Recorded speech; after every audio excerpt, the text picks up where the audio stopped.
Hello, I'm Mark Baer. You're watching Conversations and Collaborations. I'm with Frank Priscaro. Frank and I have collaborated quite often. He's both a photographer and I would call you a branding expert, Yes. a photographer and a branding expert. We're talking about iconography, we're talking about branding. Um, this is part of a ongoing conversation, but now we have the cameras in the room. But anyway, welcome. So, Thank you. so we're just to jump right in. Here we are in this the strange ether of the political season with the sound bites broken into few catchy phrases, and how hard that is in your business to make a brand, to catch a catchy phrase, to reduce the words, to have simplicity of language, to have meaning. So, and I think you've worked on all those issues. Yeah. It's particularly interesting in this probably strangest of electoral seasons with the use of Twitter, which restricts the writer to 140 characters. So you better have a message that fits in that block. But the thing that's I think been most interesting because of that is the kind of intellectual and emotional shorthand that's getting used, particularly with Donald Trump sort of branding people, in a with just a few words and dispensing with them, right? And there isn't he doesn't invest any more emotional capital than that. I mean, it's sort of like his policies. He doesn't really explain anything about them. He just sort of drops this Shorthand. This shorthand, and it's taken the issue of dog whistle politics. It's taken that really to a new level where you don't really have to explain anything. You don't have to elaborate on what it is you're saying. You just sort of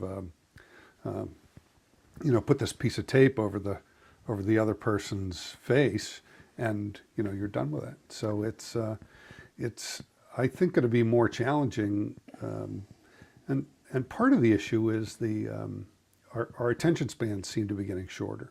We're so distracted by all the sort of tools that we have. The interesting thing I think about that is that we can invent this stuff faster than we can adapt to it. Let's go back to what you think is great branding, or almost as an art form.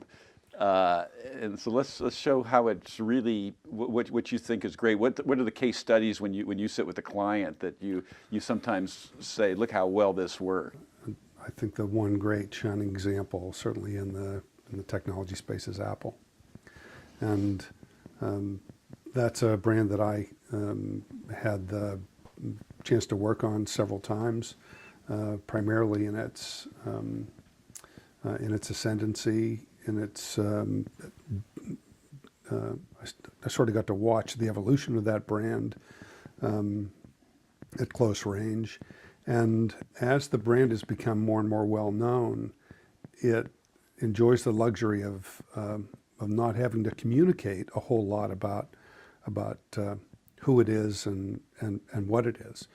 In the early days of that brand, the Apple logo was 9 colors, and underneath the logo it said Apple Computer, which is like all this explanation about who they were and what they did and what they sold. And if you look at the evolution of that, first they sort of removed the word computer, and then they cut down on the number of colors, and then it was Apple underneath that, the Apple logo. And then as they moved into phones and things like that, they realized that they could get rid of the word Apple, and then you just have this icon here that says everything that there is to say about this brand. And it really, you can follow the arc of the evolution of this thing. A brand is essentially an empty vessel, and it gets imbued with all the things that you put in it, the products, the people that are involved in it, Steve Jobs, all of his and all the emotions surrounding that, all the things that he did, all the positions, all the messaging that he created for that brand, and they all go into that vessel. And then at some point, you've earned the right to not have to say very much about, who you are and what it is you're doing. Nike falls into this category as well. They sort of started, you hardly ever see the word Nike anymore. All you see is that swoosh. Now, once again, that's a brand that has earned the right to communicate with this sort of new terseness, right? Because it's been a long story. Yeah, right, exactly. Yes. Exactly. Just did it. I'm fascinated by the struggle and difficulty to get to an ultimate simplicity. And again, I think that's what branding and iconography is all about. A lot of my clients are startups, and it's particularly difficult for them because if they've done their job correctly, they've basically built something no one's ever seen before. Right. I mean, you can go back just 10 years. The iPhone did not exist, so you just sort of wipe that from your memory banks and try to remember how we, communicated with each other. It's sort of hard to do. The essence of it for me, I try to get my clients to answer 5 questions. Who are you? What do you do? Why is that important? Why should somebody give you money for that? And how do you create value for yourself, your shareholders, and your customers? Most of the time, they only get through like 1 or 2 of those questions, and we have to sort of dig through, their thought process, because there is an idea that they started with, and it's important to kind of go back to that and kind of unearth that, and then sort of that's where I start is to build from the answers to those, very simple questions. What's interesting to me is how some of these established brands end up in sort of a cul-de-sac almost of their own making. I'm thinking kind of the BMW, for example, and their positioning as the ultimate driving machine. How does that positioning square up with, say, Tesla, and a self-driving, a car that goes 350 miles on a single charge of electricity, doesn't use gasoline, and can park itself?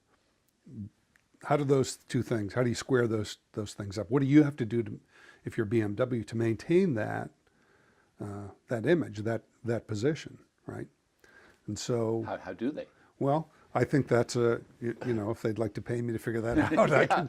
I can tell them. But the issue is that that position constantly has to be reinterpreted in the light of how the environment, changes.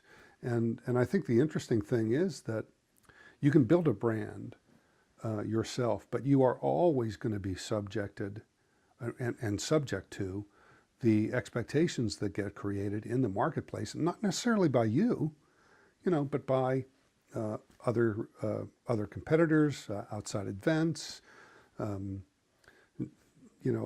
everybody that builds, to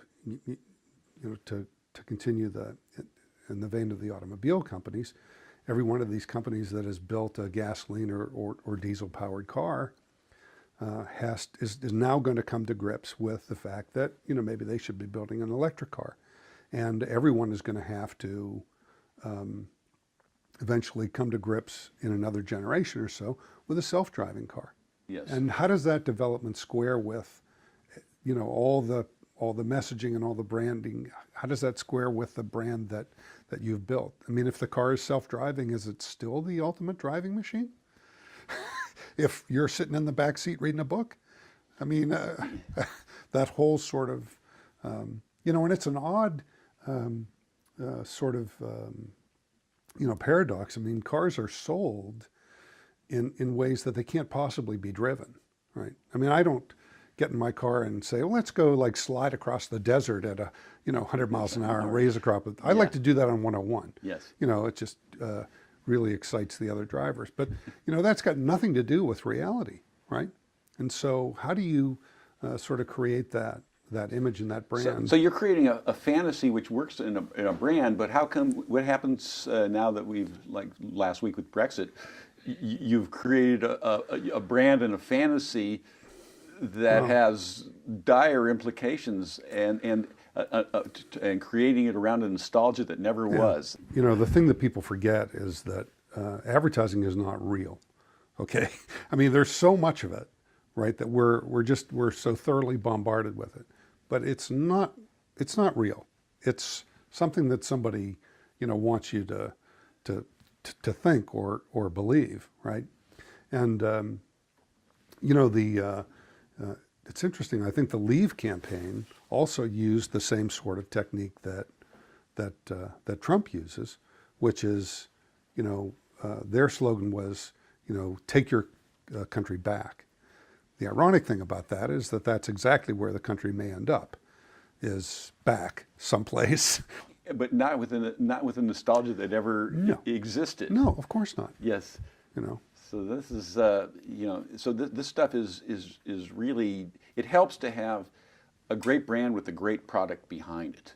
Well, yeah. And if you have and the branding and the iconization and the sales and the selling of can be much more powerful than the thing. The brand is always apprehended through the product experience.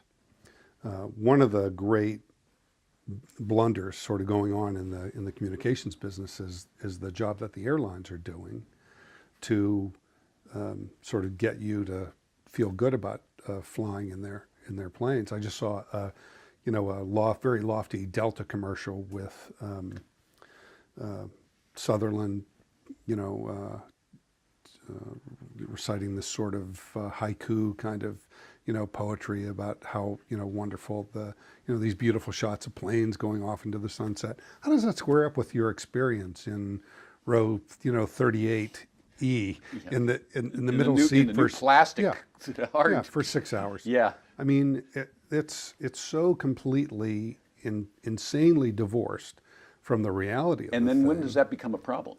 Well, I think it becomes a problem when enough people decide that they're not going to put up with that anymore, and I think it becomes a problem when there's a real alternative. And the issue, for the airlines is that they've figured out that they can charge you for everything, they can put you in a seat that's horrifically uncomfortable, and there's nothing you can do about it because there's no alternative. And so, every sort of competitive situation creates another opportunity for someone, and so I think airline companies like Southwest that don't abuse their customers quite as much as United, Delta, and the other thing that's happened is that because of the mergers here, there isn't as much choice. Airlines can basically charge whatever they want, and last year they made $41.5 billion. Wow. That's a lot of baggage fees. And they don't want to give it to the pilots. No, well, what's interesting about that, you raise that as an issue. They, out of their, generosity, took $200 million and divvied that up among, the pilots, the stewardesses, and the grounds crew. But that is a pittance compared to, what the management put in their pockets. The product and the brand have to really match. The product really has to reinforce all the promises that the brand is making. And when that happens, the brand, becomes amplified and reinforced by people's experience of it, because that experience is really apprehended through the product. But the problems get caused when the product does not match the sorts of promises that the brand is creating, and the product experience is always more powerful than anything that anybody is going to tell you about what you're experiencing. So, I mean, So let's go back to what you said just a minute ago about the new technologies being faster than how we're able to adapt to them. Yeah, I think that has a lot of it. That's going to have a lot of implications, sort of economically. There was a long sort of Twitter blog written a few months back by Mark Andreessen saying how great the world was going to be when robots took over all these menial jobs that people are now doing. He didn't explain, though, how we were going to sort of transition to that point and what we were going to do in the meantime. And what was the people who used those jobs, what are they going to do? Yeah. You are watching Conversations and Collaborations. For all episodes, go to markdavidbaer.com. Let's talk about your photography a bit. Okay. While we're here. Oh. So you wear many hats. Yeah. I'm in the process of putting together a body of work I call Isolated Incidents. And they're all the photographs are based on some little thing that I've seen or that happens that is kind of transitory and odd. I mean, I sort of liken the body of work to the shoe on the freeway. It's like, can someone please explain to me what the hell is going on there? I mean, it's always one shoe. It's usually not a slip-on, so it's not like you had your foot out the window and your shoe blew off. There's a tie shoe on the freeway somewhere, and there always is one. And there always is one, and it's not a woman's shoe. It's a tennis shoe. It's a tennis shoe. It's a black dress shoe, and it's like, what the hell is it? What is that? So it's sort of it's work that's kind of in that vein. I just took a photograph of I was downtown yesterday morning, and someone had taken a brightly colored baseball cap that had the word love on it. Someone had obviously lost it, but some kind soul had taken the hat and tucked it into the space between a drain pipe and the building. So it was against this, but the only letters that were showing were LOV. So I took a photograph of that and titled it "Lost LOV." Oh, that's right? funny. So yeah. So it's just what is that doing there? So it's just juxtaposition. Well, this is the whole basis of surrealism. Yeah, is this out of place exactly. object. Exactly. Yeah. So I'm having a lot of fun with that, and so. And then your previous work that I've been collecting over the last two Christmases at least has been light based, light and ocean based, and not particularly specific imaging, but and a lot of stuff kind of almost night colors. Mm-hmm. There's another series I'm working on that I call watercolors, and it seems to be getting more and more abstract, but it's really all about the vibrant colors that you see in this part of the world. One of the things that fascinates me is that the ocean is a different color every day, and not the same color all day, and so and the light bouncing off that at different times of the day is a remarkable palette to use. So here's the thing: if you weren't making art, would you look that closely? Well, I'm not sure if you look closely to make art, or if you make art in order to look close. I'm not sure sort of how those. But that's always the benefit of it. Oh yeah, absolutely. That's why I'm so compulsive about always working, because not that I know that I'm doing something important or right. interesting or whatever, but I know that if I'm not doing it, the world is not as interesting because you're not looking as hard. No, that's true, and I think that when you begin to sort of arrive at that place where you are looking that hard, you have to do something with it. You Yes. either have to make art or you have to resort to Twitter tell somebody about it. But The- that doesn't yeah, cut it. I wouldn't. That doesn't. I That's wouldn't- not art. What art allows you is it gives you a way to look at what most of life is, and most of life is waiting, staring inward, thinking. It's not action to action. It's these odd moments. It's the odd memory. It's the stuff that fills our day. That if you don't have a place for it, you might not even recognize it as anything going on. If there's a pattern on the wall, if there's something interesting with that, if there's like what you're saying with the odd object. Right. If you don't have a place for it, that's the greatness of this. Is it allows a place for it. Yeah, I think so. And to me, it's kind of a different kind of awareness. And once you sort of begin to cultivate that, it's a little bit like meditation, right? That you take that sort of level of awareness and you take that sort of to the outside world and you begin to notice things rather than simply sort of passing through life. And I think that once you cultivate that level of awareness, it's, number one, extremely difficult to turn that off, and number two, you are, I think, compelled to do something with it. To turn it into something that says something about either what you saw or how you saw it. Let's go back to Ted Koppel last night. Okay. He was dour, if to say the least. Well, I just he's felt, always been kind of dour. So yeah, but I felt he was. I had no pushback on him whatsoever.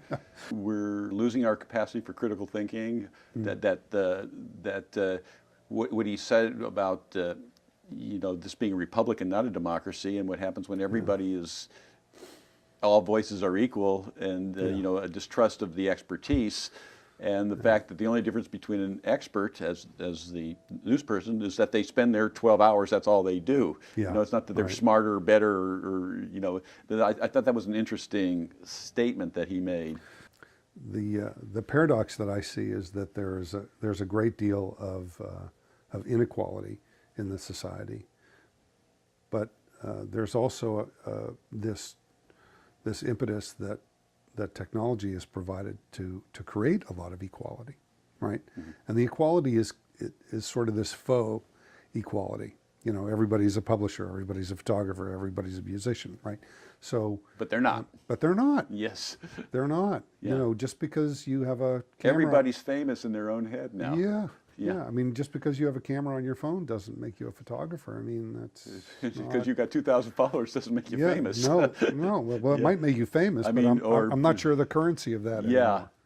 anymore. I think it's difficult to. I know that Koppel had some predictions, and he was, not terribly optimistic about it. But I think that even the people who are inventing the future can't see it, and so.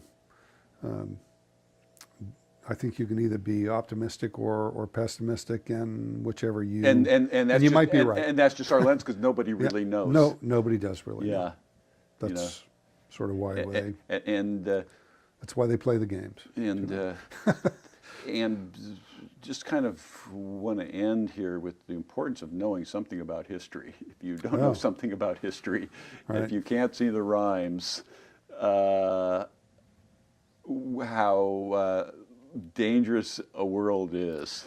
Yeah, there's, I think history exists in a way to remind us of who we've been and who we might become if we're not careful. And there's a great history of Britain, for example. This Brexit thing is very timely and will be timely for quite some years to come. However it works out. There's a 3-volume book about the history of Britain by Simon Schama.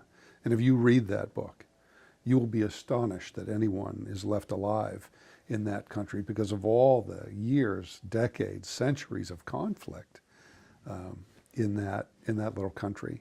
And I think it's a unique culture in this world, and I think that the certainly in an organization, in a company, culture is created by leadership, and I think that that's true mostly for countries as well, except when it's not true, and you have sort of a revolt like this, where sort of mass numbers of people, whether you can argue whether they're misinformed or well-informed. So to put your branding hat back in, just to take this to where we started, to sell a nostalgia, to sell a dream, to sell something that never was, to sell, if only we could get rid of the other guy, if only, all those things, to sell that seems like a pretty easy sale. And to, how do you say, Well, there's a playbook for that. and to say, no, we're better off on the road we are, but there's, there's a lot of bad things with it, but you don't have as much to sell. No, you don't. And you have to. But that's, in my mind, that was the right way to go. Is the not so great thing to sell. And how do you square that as a brander? It's a difficult problem, but I think that I mean, how do you sell common sense? well, there has to be I think it has to be accompanied by a generosity of spirit, right? And I think that that's true. right? Yes. And I think that, it's been shown that diversity is better than, it's been shown over and over again that diversity is better than this monochromatic, sort of approach to, building a culture and a people and an organization. I don't care, what you look at as an example, you will see that, diversity is more, is richer, is more fruitful, is more,